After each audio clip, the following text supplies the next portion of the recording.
What is the root cause for resistance? Now, I'm going to put it in the context of the Prosci ADKAR model, which is an amazingly important and valuable tool for identifying root causes.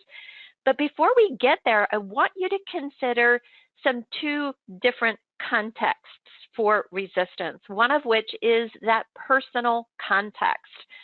I might have a difficult situation at home or in my personal family situations that unfortunately comes to work with me, and it just gives me maybe my bar for receiving change goes up in terms of where I can consume differences or distinctions of change because I've got other personal or family pressures or situations.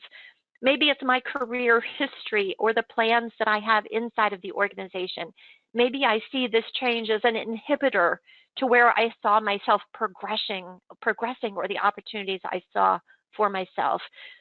There's also things that are about how the degree of change will affect me personally. Maybe there's a really big change going on in the organization, and I look around and go, oh my gosh, I am so heavily impacted, and that starts giving more of those barriers to resistance. So in addition to personal, there are organizational context considerations.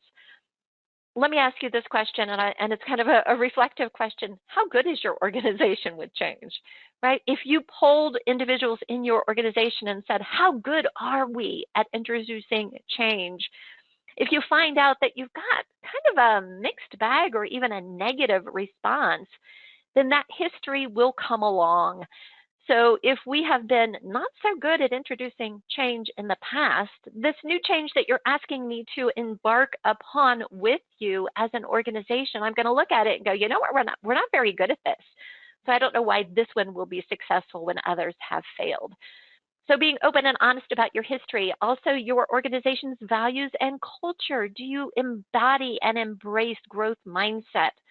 Do you embody and embrace innovation? Change comes with innovation and growth. What about saturation and capacity? This is a really interesting one right now in the world in which we work. There are change, saturation, and capacity issues associated with all of the changes going on, but just generally, the macro world in which we live and work has an impact on our change, saturation, and capacity.